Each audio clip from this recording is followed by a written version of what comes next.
Okay, so it's been a while since I've done a footballing 11 video. I've done my all-time World 11, my all-time England 11, and my all-time Premier League 11. In this video, we're doing my all-time underrated footballing 11.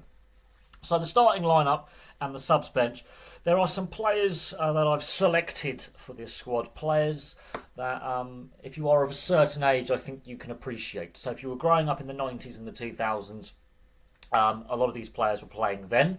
There's one player on the list who was playing at his peak in the 2010s, and I believe is still an active player.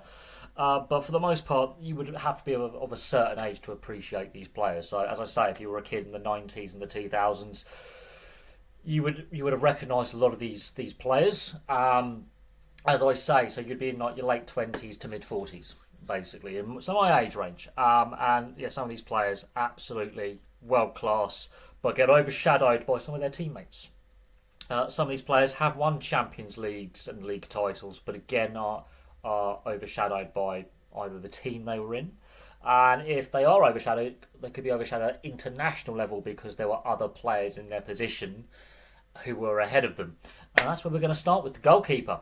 Morgan De Sanctis famously played for Udinese, had a handful of caps for Italy, and if it wasn't for Toldo and Buffon, he would have been Italian number one in the late 90s, early 2000s. He was a very, very underrated goalkeeper in a position where the Italians always have talent and depth. And Morgan De Sanctis was the third choice goalkeeper basically for Italy for many, many years because Toldo and Buffon were ahead of him. Which is a shame because he was a brilliant goalkeeper. And if you know your Italian football, if you follow Udinese, you will know he's a bit of a club legend at Udinese. Right back, I've gone with a Chelsea legend who was there at the beginning of the Abramovich era. That's Celestine Babayaro. Ranieri was his manager at the time, South African legend. I put him at right back. He could play right or left back, but I've gone with him at right back. Celestine Babayaro, I think, played at a time when Chelsea were just about to become a dominant force, but Man United and Arsenal were still the two dominant sides in the Premier League at the time. The battles between Wenger and Alex Ferguson, Sir Alex Ferguson, were legendary, and Ranieri unfortunately got a bit unfairly pushed out at Chelsea and replaced with Mourinho. But Celestine Babayaro was part of the Ranieri end of Ranieri's time.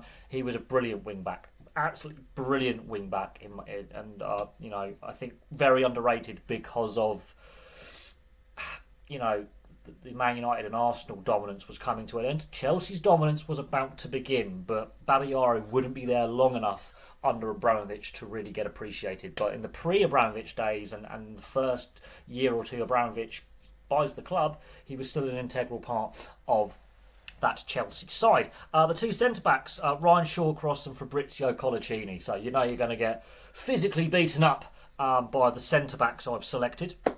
Ryan Shawcross, obviously famously for Stoke, and Fabrizio Colaccini, Argentinian legend, and obviously famously Newcastle captain for many, many years. I think they get underrated because of, again, Colaccini obviously being an overseas centre-back. There are better Argentinian centre-backs. He was still a pretty damn good centre-back. A bit of a cult hero at Newcastle. Ryan Shawcross playing at a time where England had John Terry. So you do sort of slip down the pecking order when you've got Chris Smalling and John Terry and others who can fill your position, who obviously would go on. Rio Ferdinand, another one. So Ryan Shawcross gets overlooked, but he was a pretty solid at his peak. I believe Ryan Shawcross may still be playing, but at his peak was a very, very good centre-back and also was captain of Stoke City. At left-back, you would have to be a fan of the Bundesliga to know this player. Another Argentinian, currently the manager of the under-17s, and that's Diego Placente, famously of Bayer Leverkusen, as they were known at the time, Bayer Leverkusen. He played in the 2002 Champions League final, which they lost. In fact, that season, Leverkusen were on course for a treble, lost all three trophies on the final week of the season. So the Champions League final, the German Cup, and the German League, they fluffed it pretty spectacularly in 2002, and he was part of that team. But he was a damn good wing back, much like Celestine Babayaro, but just didn't have the success that other players on this list had. He only had 2 caps for Argentina, which is criminal, but he was a very, very good player. And it's unfortunate that Leverkusen came up just short against Real Madrid. So I put in a defensive midfielder. I've gone for Daniele De Rossi, World Cup winner, Roma legend. And he's a pretty tough guy in midfield. He's there. He is there just to tackle in my lineup. Absolute animal of a midfielder, workhorse, box to box. But I put him as a defensive midfielder. But he could play anywhere in the midfield at various points in his career. Absolute Iron Man, in my opinion. But he gets overlooked because of the rest of that World Cup winning side in 2006. And at Roma, you had some other pretty great players. And even though he is a club legend, when you've got players like Tomasi and Totti, for example, he's a little bit further down on the legends list at Roma. I think he was underrated. Absolute workhorse. A machine, basically. But when you're playing in a side which has got Totti in it, you're going to get a little bit overlooked. I think because Totti being the king of Rome, Daniele De Rossi being the Prince of Rome, I think, is a good way of looking at it. Now, I've gone with right midfielders / wingers because I think with the way I've lined up, because of the bench I have as well. So on the right side, I put Torsten Frings, just because I can. And Torsten Frings, legend for Germany, but gets overshadowed because of Schweinsteiger and Ballack and Bernd Schneider in the midfield and others. Gets a little bit overshadowed by that good German side in the early to mid 2000s when Torsten, when he was at his best. Gets overshadowed by Bastian Schweinsteiger and Michael Ballack. But Torsten Frings, pretty. He could shoot from distance. He scored a cracking goal at the 2006 World Cup from about 35 metres out. Torsten Frings makes my underrated footballing 11. Central midfield or attacking midfield, depending on how you look at it, I put Guti. Now, you would have to know La Liga and you would have to know Real Madrid in the 2000s, 90s into the 2000s. Real Madrid, the Galacticos, Guti was the engine room in the midfield. You get your Zidanes, you have your Ronaldos, you have your Roberto Carlos, you have your Raul, all Figo. Guti stuck it out at Real Madrid when things got a bit messy at times. There were some down seasons for Real Madrid, but Guti gets overlooked because of all the star players around him. When you've got Iker Casillas in goal, you've got Zidane in there, as I say, Figo, the original Ronaldo, the good Ronaldo, as I say, not the GOAT, no, not Cristiano, the ego Ronaldo. We're talking Ronaldo Nazario. When you've got all these players around you, Beckham, Woodgate, I could have had Woodgate in this side as well, but I didn't.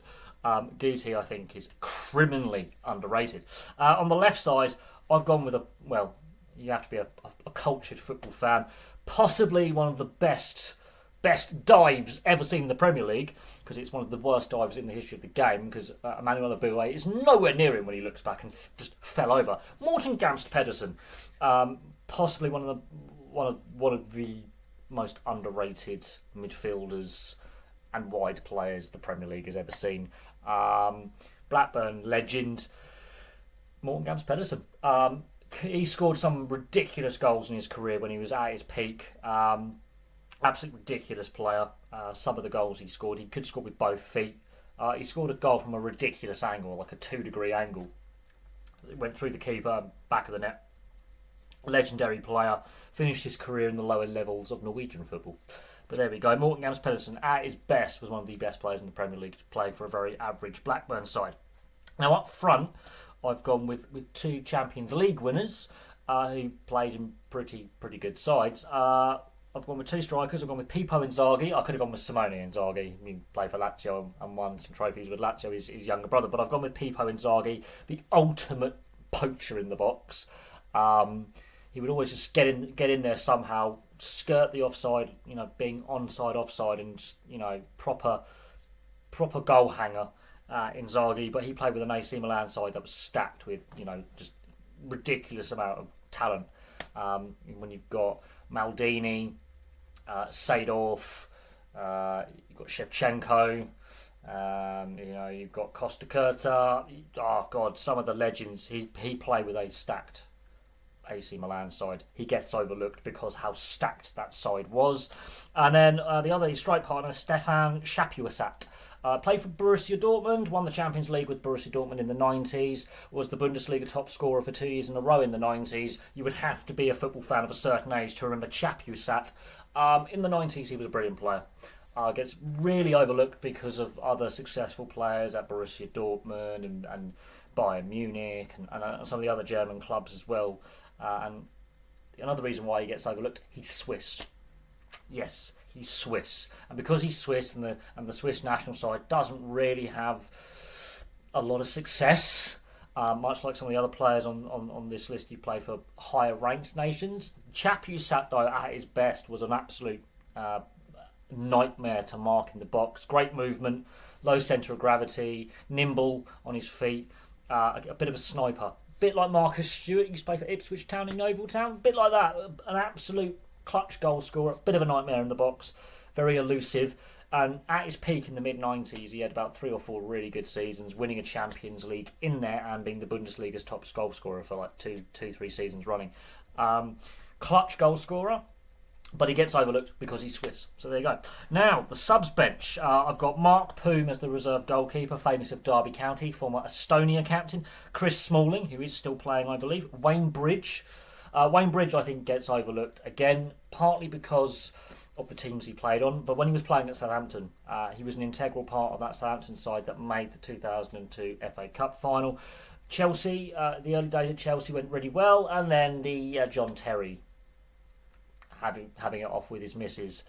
People remember Wayne Bridge now for the John Terry affair incident, but when he was fully fit, the first half of his career, one of the best wing backs in the English game.